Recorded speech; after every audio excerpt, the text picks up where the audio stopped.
Здравствуйте, друзья! Меня зовут Татьяна Кузьменко. Проект этот называется «Иди за мечтой». И вот сегодня я хочу рассказать вам, каким странным и порой витиеватым путем я попала в эту профессию. Еще со школы, с детства, я занималась в театральном коллективе Уфимского дворца пионеров. И вот когда подошло время выбирать профессию, я, конечно же, решила стать актрисой. Очень странной была реакция окружающих на такой мой выбор. Родители, близкие друзья стали мне говорить: «Таня, что это за профессия такая? Ногами по земле ходить нужно». Вот учительница математики, например, узнав, что я не буду сдавать математику на вступительных экзаменах, стала очень ко мне предвзято относиться. Ну, просто вот прям неприятно. В то же время, когда я писала сочинение по русскому языку, я почему-то написала, что хочу стать режиссером. Видимо, мне тогда показалось, что это не будет так шокировать окружающих. Кстати, вот эта моя мечта исполнилась лишь в этом году. Я поставила свой первый в жизни спектакль в качестве режиссера. Так что мечты сбываются. Но вернемся к тому времени. Закончив школу, я поехала поступать в Екатеринбург. Город этот раньше назывался Свердловск. Конечно же, на драму.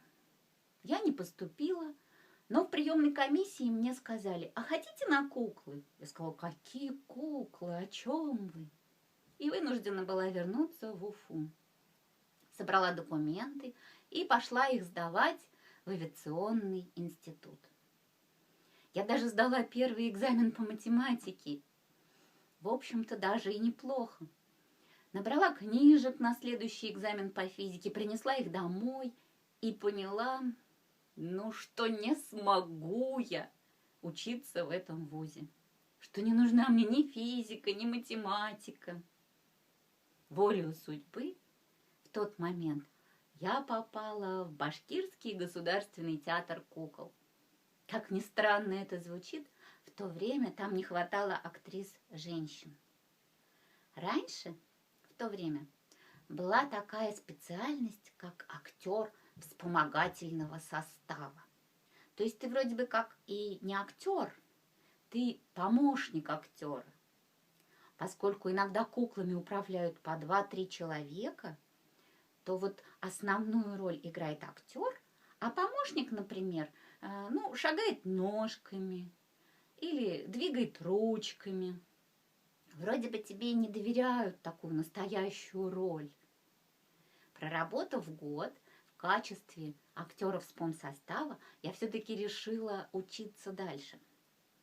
Подготовив программу, я поехала поступать в город Ярославль. Конечно же, на драму. И я поступила. Там был огромнейший конкурс, просто огромнейший, 10 человек на место. Я проучилась на первом курсе драмы год. К концу года тот мастер, который нас набирал, нас бросил. Он решил сменить город, решил сменить театр и оставил курс, который набрал. Вновь прибывший мастер был немножко другим человеком. И у нас просто не сложились с ним отношения.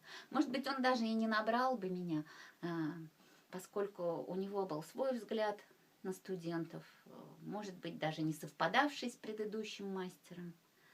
В общем, волею судеб в тот момент я перевелась на куклы, потому что на кукольном курсе учились все мои близкие друзья и подруги. Проучившись 4 года на курсе кукол, я приехала в родной город Уфу и с тех самых пор, вот уже 25 лет, работаю в театре кукол. И нисколечки об этом не жалею.